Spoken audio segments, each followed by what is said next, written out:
Vice to President stop Harris. him. Thank you. Lindsay? Vice President Harris, in your last run for president. This is the one that weaponized, not me. She weaponized. I probably took a bullet to the head because of the things that they say about me. They talk about democracy. I'm a threat to democracy. They're the threat to democracy with a fake Russia investigation We do have a lot that went nowhere. We have a lot to get to. Lindsay? Vice President Harris, in your last run for president, you said you wanted to ban fracking. Now you don't. You wanted mandatory government buyback programs for assault weapons. Now your campaign says you don't. You supported decriminalizing border crossings. Now you're taking a harder line. I know you say that your values have not changed. So then why have so many of your policy positions changed? So my values have not changed, and I'm going to discuss every one of the, at least every point that you've made. But in particular, let's talk about fracking because we're here in Pennsylvania. I made that very clear in 2020. I will not ban fracking. I have not banned fracking as Vice President of the United States. And in fact, I was the tie-breaking vote on the Inflation Reduction Act, which opened new leases for fracking. My position is that we have got to invest in diverse sources of energy so we reduce our reliance on foreign oil. We have had the largest increase in domestic oil production in history because of an approach that recognizes that we cannot over-rely on foreign oil.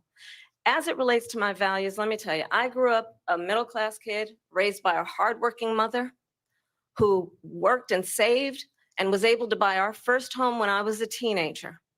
The values I bring to the importance of home ownership, knowing not everybody got handed $400 million on a silver platter and then filed bankruptcy 6 times, is a value that I bring to my work to say we are going to work with the private sector and home builders to increase 3 million homes, increase by 3 million homes by the end of my first term. My work that is related to having a friend when I was in high school who was sexually assaulted by her stepfather. And my focus then on protecting women and children from violent crime is based on a value that is deeply grounded in the importance of standing up for those who are most vulnerable. My work that is about protecting Social Security and Medicare is based on long-standing work that I have done, protecting seniors from scams. My values have not changed. And what is important is that there is a president who actually brings values and a perspective that is about lifting people up and not beating people down and name calling. The true measure of the leader is the leader who actually understands the strength is not in beating people down, it's in lifting people up.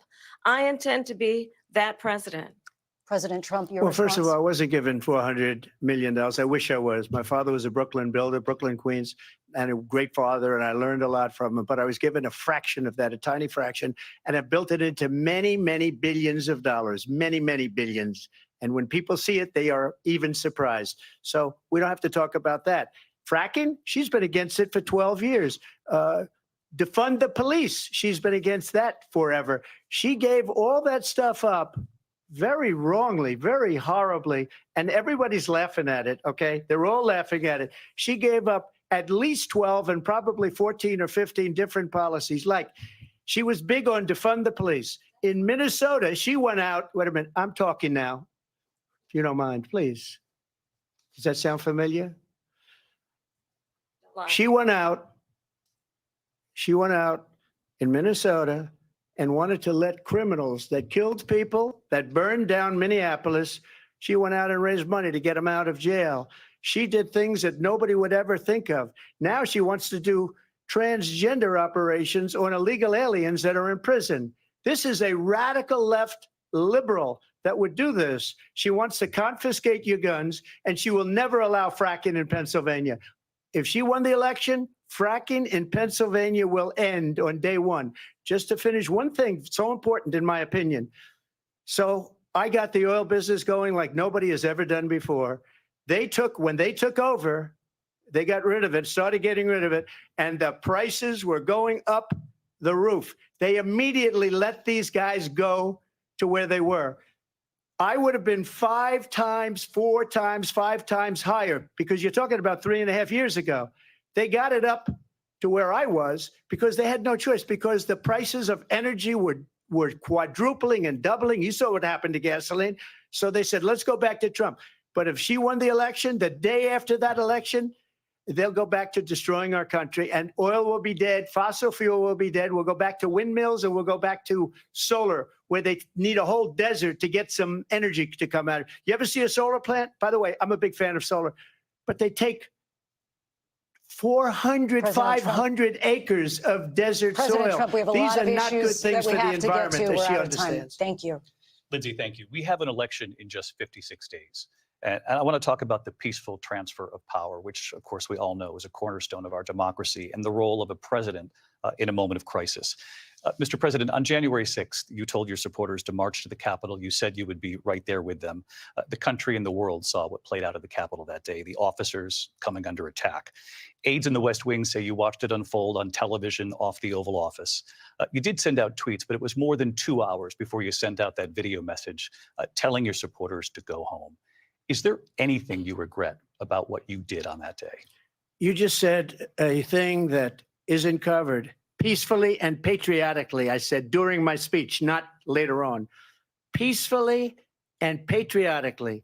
And nobody on the other side was killed. Ashley Babbitt was shot by an out-of-control police officer that should have never, ever shot her. It's a disgrace. But we didn't do this group of people that have been treated so badly. I ask, what about all the people that are pouring into our country and killing people that she allowed to pour in? She was the border czar. Remember that. She was the border czar. She doesn't want to be called the border czar because she's embarrassed by the border. In fact, she said at the beginning, oh, I'm surprised you're not talking about the border yet. That's because she knows what a bad job they've done. What about those people? When are they going to be prosecuted? When are these people from countries all over the world, not just South America? They're coming in from all over the world, David, all over the world. And crime rates are down all over the world because of it. But let me just when ask are those, David, when are those people going to be prosecuted? When are the people that burned down Minneapolis going to be prosecuted? Or in Seattle? They went into Seattle. They took over a big percentage of the city of Seattle. When are those people going to be prosecuted? But let me just ask You might ask her that question. You were the president. You were watching it unfold on television. It's a very simple question as we move forward toward another election. Is there anything you regret about what you did on that day? Yes or no? I had nothing to do with that other than they asked me to make a speech. I showed up for a speech. I said, I think it's going to be big. I went to Nancy Pelosi and the mayor of Washington, D.C., and the mayor put it back in writing, as you know. I said, you know, this is going to be a very big rally or whatever you want to call it. And again, it wasn't done by me. It was done by others. I said, I'd like to give you 10,000 National Guard or soldiers. They rejected me. Nancy Pelosi rejected me. It was just 2 weeks ago. Her daughter has a tape of her saying she is fully responsible for what happened. They want to get rid of that tape. It would have never happened if Nancy Pelosi and the mayor of Washington did their jobs. I wasn't responsible for security. Nancy Pelosi was responsible. She didn't do her job. The question was about you as president, not about former Speaker Pelosi. But I do want Vice President Harris to respond here. I was at the Capitol on January 6th. I was the vice president-elect. I was also an acting senator. I was there. And on that day, the president of the United States incited a violent mob to attack our nation's capital, to desecrate our nation's capital. On that day, 140 law enforcement officers were injured, and some died. And understand, the former president has been indicted and impeached for exactly that reason. But this is not an isolated situation. Let's remember Charlottesville, where there was a mob of people carrying tiki torches, spewing anti-Semitic hate. And what did the president then at the time say? There were fine people on each side. Let's remember that when it came to the Proud Boys, a militia, the president said, the former president said, stand back and stand by. So for everyone watching who remembers what January 6th was, I say, we don't have to go back. Let's not go back. We're not going back. It's time to turn the page.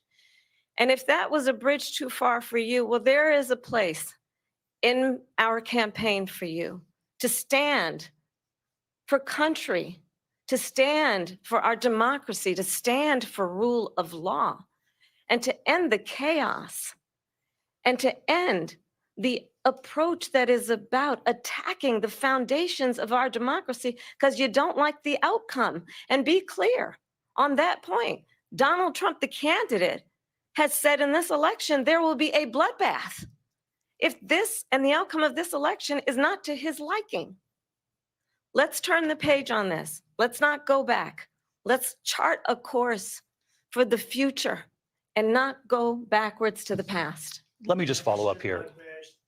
It was a different term, and it was a term that related to energy because they have destroyed our energy business. That was where bloodbath was. Also, on Charlottesville, that story has been, as you would say, debunked. Laura Ingraham, Sean Hannity, Jesse, all of these people, they covered it. If they go an extra sentence, they will see it was perfect. It was debunked in almost every newspaper, but they still bring it up, just like they bring 2025 up. They bring all of this stuff up. I ask you this, you talk about the Capitol. Why are we allowing these millions of people to come through on the southern border? How come she's not doing anything? And I'll tell you what I would do, and I would be very proud to do it. I would say we would both leave this debate right now. I'd like to see her go down to Washington, D.C. during this debate because we're wasting a lot of time. Go down to, because she's been so bad, it's so ridiculous. Go down to Washington, D.C. and let her sign a bill to close up the border because they have the right to do it. They don't need bills. They have the right to do it. The president of the United States, you'll get him out of bed. You'll wake him up at 4 o'clock in the afternoon. Right. You'll say, come on down to the office. Let's sign a bill. If he signs a bill that the border is closed, all he has to do is say it to the Border Patrol, who are phenomenal. If they do that, the border is closed. Mr. Those President, people are killing many people, unlike J6. We talked immigration here tonight. I do want to focus on this next issue to both of you because it really brings us this into focus, truth in these times that we're living in. Mr. President, for 3.5 years after you lost the 2020 election, you repeatedly falsely claimed that you won, many times saying you won in a landslide. In the past couple of weeks leading up to this debate, you have said, quote, you lost by a whisker, that you, quote, didn't quite make it, that you came up a little bit short. I said that? Are you now acknowledging that you lost in 2020? No, I don't acknowledge that at all. But I you said did that say sarcastically. That. You know that. It was said, oh, we lost by a whisker. That was said sarcastically. Look, there's so much proof. All you have to do is look at it. And they should have sent it back to the legislatures for approval. I got almost 75 million votes, the most votes any sitting president has ever gotten. I was told if I got 63, which was what I got in 2016, you can't be beaten. The election, people should never be thinking about an election as fraudulent. We need two things. We need walls, and we have to have it. We have to have borders, and we have to have good elections. Our elections are bad. And a lot of these illegal immigrants coming in, they're trying to get them to vote. They can't even speak English. They don't even know what country they're in practically. And these people are trying to get them to vote. And that's why they're allowing them to come into our country. I did watch all of these pieces of video. I didn't detect the sarcasm, lost by a whisker. We didn't quite make it. And we should just point out here as clarification, and you know this, you and your allies, 60 cases in front of many judges, many of them Republican. No judge looked at it. And said they said we didn't have standing. Fraud. That's the other thing. They said we didn't have standing, a technicality. Can you imagine a system where a person in an election doesn't have standing? The president of the United States doesn't have standing. That's how we lost. If you look at the facts, and I'd love to have you'll do a special on it. I'll show you Georgia, and I'll show you Wisconsin, and I'll show you Pennsylvania, and I'll show you. We have so many facts and statistics, but you know what? That doesn't matter. Because we have to solve the problem that we have right now. That's old news. And the problem that we have right now is we have a nation in decline, and they have put it into decline. We have a nation that is dying, David. Mr. President, thank you. Vice President Harris, you heard the president there tonight. He said he didn't say that he lost by a whisker. So he still believes he did not lose the election that was won by President Biden and yourself. But I do want to ask you about something that's come up in the last couple of days. This was a post from President Trump about this upcoming election just weeks away. He said, when I win, those people who cheated, and then he lists donors, voters, election officials, he says will be prosecuted to the fullest extent of the law, which will include long-term prison sentences. One of your campaign's top lawyers responded saying, we won't let Donald Trump intimidate us. We won't let him suppress the vote. Is that what you believe he's trying to do here? Donald Trump was fired by 81 million people. So let's be clear about that. And clearly, he is having a very difficult time processing that. But we cannot afford to have a president of the United States who attempts, as he did in the past, to upend the will of the voters in a free and fair election. And I'm going to tell you that I have traveled the world, deeply troubling, and the American people deserve better. I'll give you 1 minute to respond, Mr. President. Let me just say about world leaders. Viktor Orban, one of the most respected men, they call him a strong man. He's a tough person, smart. Prime Minister of Hungary. They said, why is the whole world blowing up? 3 years ago, it wasn't. Why is it blowing up? He said, because you need Trump back as president. They were afraid of him. China was afraid, and I don't like to use the word afraid, but I'm just quoting him. China was afraid of him. North Korea was afraid of him. Look at what's going on with North Korea, by the way. He said Russia was afraid of him. I ended the Nord Stream 2 pipeline, and Biden put it back on day one, but he ended the XL pipeline. The XL pipeline in our country, he ended that. But he let the Russians build a pipeline going all over Europe and heading into Germany. The biggest pipeline, pathetic man that you saw at a debate just a few months ago, that if he weren't in that debate, he'd be running instead of her. She got no votes. He got 14 million votes. What you did, you talk about a threat to democracy. He got 14 million votes and they threw him out of office. And you know what? I'll give you a little secret. He hates her. He can't stand her. But Mr. he President. got 14 million votes. They threw him out. She got 0 votes. And when she ran, she was the first one to leave because she failed. And now she's running. I don't understand it, but Mr. I'm President, okay with it Mr. because President, your time I is up. think we're Thank going to you. do very well. We've got a lot more to get to. Turning now Yes. to the Israel-Hamas war and the hostages who are still being held, Americans among them. Vice President Harris, in December, you said, quote, Israel has a right to defend itself, but you added, quote, it matters how, saying international humanitarian law must be respected. Israel must do more to protect innocent civilians. You said that 9 months ago. Now an estimated 40,000 Palestinians are dead. Nearly 100 hostages remain. Just last week, Prime Minister Benjamin Netanyahu said there's not a deal in the making. President Biden has not been able to break through the stalemate. How would you do it? Well, let's understand how we got here. On October 7, Hamas, a terrorist organization, slaughtered 1,200 Israelis. Many of them young people who were simply attending a concert. Women were horribly raped. And so absolutely, I said then, I say now, Israel has a right to defend itself. We would. And how it does so matters, because it is also true, far too many innocent Palestinians have been killed. Children, mothers. What we know is that this war must end. It must end immediately, and the way it will end is we need a ceasefire deal and we need the hostages out. And so we will continue to work around the clock on that. Work around the clock, also understanding that we must chart a course for a two-state solution. And in that solution, there must be security for the Israeli people and Israel, and in equal measure for the Palestinians. But the one thing I will assure you always, I will always give Israel the ability to defend itself, in particular as it relates to Iran and any threat that Iran and its proxies pose to Israel. But we must have a two-state solution where we can rebuild Gaza, where the Palestinians have security, self-determination, and the dignity they so rightly deserve. President Trump, how would you negotiate with Netanyahu and also Hamas in order to get the hostages out and prevent the killing of more innocent civilians in Gaza? If I were president, it would have never started. If I were president, Russia would have never, ever, I know Putin very well, he would have never, and there was no threat of it either, by the way, for 4 years, have gone into Ukraine and killed millions of people when you add it up, far worse than people understand what's going on over there.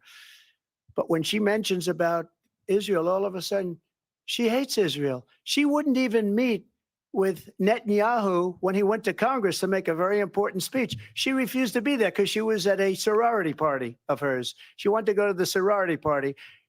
She hates Israel. if she's president, I believe that Israel will not exist within 2 years from now. And I've been pretty good at predictions, and I hope I'm wrong about that one. She hates Israel. At the same time, in her own way, she hates the Arab population because the whole place is going to get blown up. Arabs, Jewish people, Israel will be gone. It would have never happened. Iran was broke under Donald Trump. Now Iran has $300 billion because they took off all the sanctions that I had. Iran had no money for Hamas or Hezbollah or any of the 28 different spheres of terror. And they are spheres of terror, horrible terror. They had no money. It was a big story, and you know it. You covered it very well, actually. They had no money for terror. They were broke. Now they're a rich nation. And now what they're doing is they're spreading that money around.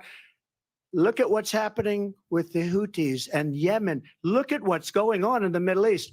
This would have never happened. I will get that settled and fast, and I'll get the war with Ukraine and Russia ended. If I'm president-elect, I'll get it done before even becoming president. Vice President Harris, he says you hate Israel.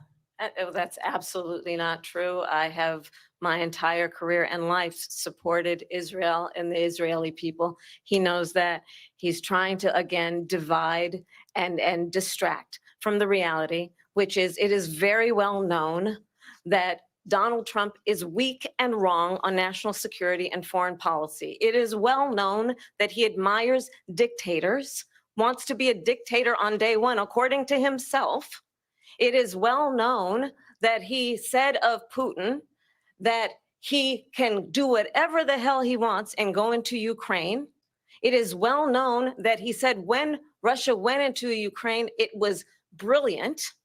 It is well known he exchanged love letters with Kim Jong-un. And it is absolutely well known that these dictators and autocrats are rooting for you to be president again because they're so clear. They can manipulate you with flattery and favors. And that is why so many military leaders who you have worked with have told me you are a disgrace. That is why we understand that we have to have a president who is not consistently weak and wrong on Vice national President security, Harris. including the importance of upholding and respecting in highest regard our military. Vice President Harris, thank you. They're the ones, and she's the one that caused it, that's weak on national security by allowing every nation last month for the year, 168 different countries sending people into our country. Their crime rates are way down. Putin endorsed her last week, said, I hope she wins. And I think he meant it because what he's gotten away with is absolutely incredible. It wouldn't have happened with me.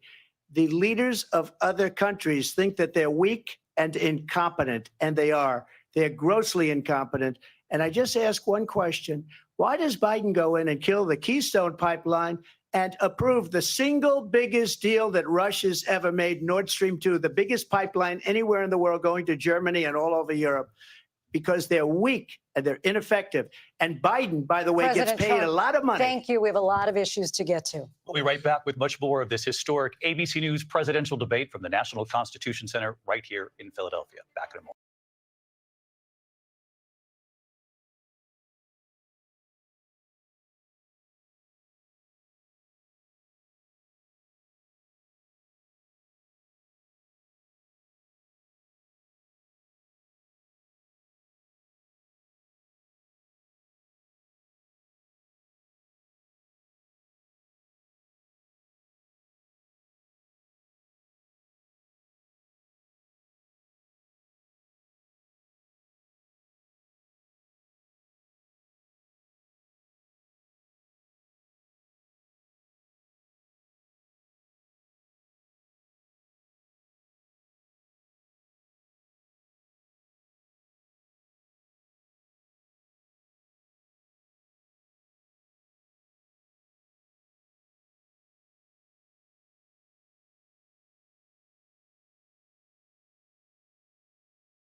time has come for closing statements, and Vice President Harris, we begin with you. So I think you've heard tonight two very different visions for our country. One that is focused on the future, and the other that is focused on the past, and an attempt to take us backward. But we're not going back. And I do believe that the American people know we all have so much more in common than what separates us. And we can chart a new way forward. And a vision of that includes having a plan, understanding the aspirations, the dreams, the hopes, the ambition of the American people, which is why I intend to create an opportunity economy, investing in small businesses, in new families, in what we can do around protecting seniors, what we can do that is about giving hardworking folks a break and bringing down the cost of living. I believe in what we can do together that is about sustaining America's standing in the world and ensuring that we have the respect that we so rightly deserve, including respecting our military and ensuring we have the most lethal fighting force in the world. I will be a president that will protect our fundamental rights and freedoms, including the right of a woman to make decisions about her own body and not have her government tell her what to do. I'll tell you, I started my career as a prosecutor. I was a DA, I was an attorney general, a United States senator, and now vice president. I've only had one client, the people. And I'll tell you, as a prosecutor, I never asked a victim or a witness, are you a Republican or a Democrat? The only thing I ever asked them, are you okay? And that's the kind of president we need right now. Someone who cares about you and is not putting themselves first. I intend to be a president for all Americans and focus on what we can do over the next 10 and 20 years to build back up our country by investing right now in you, the American people. Vice President Harris, thank you. President Trump? So she just started by saying she's going to do this, she's going to do that, she's going to do all these wonderful things. Why hasn't she done it? She's been there for 3.5 years. They've had 3.5 years to fix the border. They've had 3.5 years to create jobs and all the things we talked about. Why hasn't she done it? She should leave right now, go down to that beautiful White House, go to the Capitol, get everyone together and do the things you want to do, but you haven't done it and you won't do it because you believe in things that the American people don't believe in. You believe in things like we're not going to frack. We're not going to take fossil fuel. We're not going to do things that are going to make this country strong, whether you like it or not. Germany tried that, and within 1 year, they were back to building normal energy plants. We're not ready for it. We can't sacrifice our country for the sake of bad vision. But I just ask one simple question. Why didn't she do it? We're a failing nation. We're a nation that's in serious decline. We're being laughed at all over the world. All over the world, they're laughed. I know the leaders very well. They're coming to see me. They call me. We're laughed at all over the world. They don't understand what happened to us as a nation. We're not a leader. We don't have any idea what's going on. We have wars going on in the Middle East. We have wars going on with Russia and Ukraine. We're going to end up in a third world war, and it'll be a war like no other because of nuclear weapons, the power of weaponry. I rebuilt our entire military. She gave a lot of it away to the Taliban. She gave it to Afghanistan. What these people have done to our country, and maybe toughest of all, is allowing millions of people to come into our country. Many of them are criminals, and they're destroying our country. The worst president, the worst vice president in the history of our country. President Trump, thank you. And that is our ABC News presidential debate from here in Philadelphia at the National Constitution Center. I'm Lindsay Davis. And I'm David Muir. Thank you for watching here in the U.S. and all over the world, and from all of us here at ABC News. Good night.